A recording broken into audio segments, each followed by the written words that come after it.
Hey Aubrey, welcome. I'm really glad that you're here today. I wanted to ensure that I provided you with the best possible support during our sessions. To help me accurately capture and review our discussions, I would like to video record our session.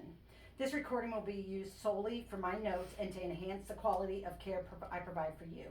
Your privacy and confidentiality are the utmost important, and the recording will be securely stored. Would you feel comfortable with this? Yes. Perfect. So, how are you feeling about starting this journey with counseling? Hi and thanks. I'm a bit nervous and anxious, but also hopeful. I've never done anything like this before, but I figure I need to talk to someone and take that step. Yeah, feeling nervous is completely normal, especially when starting something new. Many people feel a mix of emotions before their first session. My goal is to create a safe and comfortable space for you to explore whatever you're experiencing. There is no pressure here, and we'll take things at your own pace. Can you tell me a bit about what brings you here? Sure. So lately I've been struggling with my anxiety and depression. It really affects my personal relationships, and I often feel very overwhelmed. I'm hoping to understand why and learn how to manage these feelings better. Well, I appreciate your openness. It sounds like these issues are impacting various parts of your life. Can you give me a little bit more detail on how these feelings are affecting your day to day experiences? Well, I find social situations very stressful. I often feel like I'm being judged and it makes me anxious. In my relationships, I have this fear of being abandoned, which makes me very clingy. At work, I love my job as a mental health counselor, but I struggle with focus and motivation. It seems like your anxiety and depression are impacting your social life and work. It is important to understand these patterns to address them effectively. You mentioned fearing abandonment in relationships. How long have you felt this way? I think it goes back to childhood. My dad left when I was 8, and we haven't been in touch much since. I guess that's when I started feeling like people might just leave me. That must have been a challenging experience. It's understandable that such an event could influence how you feel in relationships. So, how would you describe your relationship with your mother? My mom and I are really close. She raised my sister and me on her own. She's always been there for us. Sometimes I feel like I need to take care of her too, which can be overwhelming. Well, it sounds like you have a strong connection with your mom, but also a sense of responsibility towards her. Balancing those feelings can be tough. How do you feel about the role in your family, especially with your sister? I feel like I'm the caretaker, especially for my sister. We're close and I want to be there for her, but it can get overwhelming when I'm dealing with my own stuff. And it is clear that family is important to you, and you play a significant role in their lives. Recognizing these dynamics can help us understand your feelings of being overwhelmed. So let's talk about your professional life. How does being a mental health counselor affect your perspective on your personal challenges? It's a bit of a double edged sword. I understand the theories and processes, but experiencing anxiety and depression firsthand is different. Sometimes I feel like I should be able to handle it better because of my background. And that's a common feeling among professionals in the field.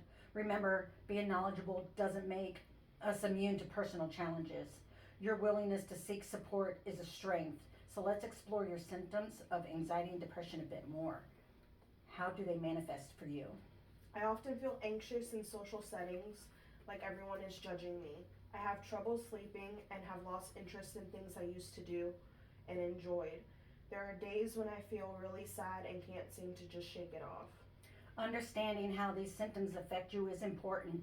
We can work on techniques such as cognitive behavior therapy to help manage these feelings. Are you open to exploring different therapeutic approaches? Yes, I'm open to trying different methods. I'm really eager to make progress and feel better.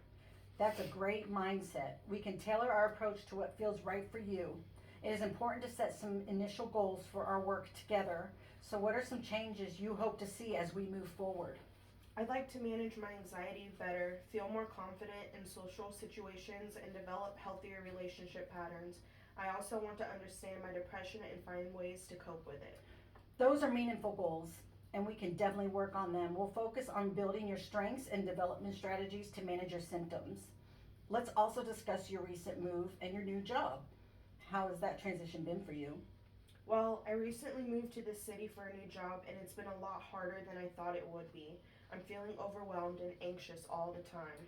Yeah, moving and starting a new job are significant life transitions. Can you share more about which aspects have been particularly challenging? It's everything being new. New city, new job, trying to make new friends. It feels like everything is happening at once and I'm struggling to keep up and feel like I have to prove myself to fit in. Yeah, that does sound like a lot to manage. How have you been finding your new job so far? The job itself is okay, but I feel a lot of pressure to perform well. I'm worried about making mistakes and not meeting expectations. It's natural to feel pressure, especially in a new work environment. How have you been coping with these feelings at work? I try to stay focused and work hard, but the anxiety sometimes makes it hard to concentrate. I keep thinking about what could go wrong. It sounds like your mind is very active, trying to anticipate potential issues. That can be exhausting. We can work on strategies to help manage those thoughts and reduce anxiety. How does that sound? That sounds good. I'd like to learn how to handle it better. Excellent. We'll explore techniques like cognitive behavior strategies and mindfulness practices that could be beneficial. Let's also talk about your adjustment to the new city. How has that transition been for you? It's been tough. I don't know many people here, and I miss my friends and family. It feels lonely. Feeling disconnected is a common experience when relocating. Have you had any opportunities to meet new people or engage in activities here? I've tried a few meetup groups, but I haven't really clicked with anyone yet. It just feels a bit awkward.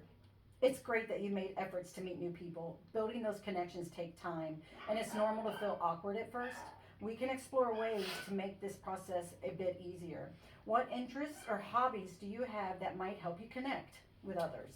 I enjoy photography. I thought about joining a local group. That sounds like a wonderful idea. Engaging with a group around shared interests can lead to more meaningful connections. Would you like to set a goal to join a group in the next coming weeks? Yes, I think setting a goal could help me push to try it. That's a great step forward. We can also discuss how to manage any feelings of awkwardness or anxiety that might come up. You mentioned missing your family and friends. How have you been maintaining those connections? We talk a lot over the phone and video calls, but it's not the same as being in person. It's understandable to miss the physical presence of loved ones. It might help to set regular times for these calls, creating a routine that you can look forward to. Would that be something you could consider?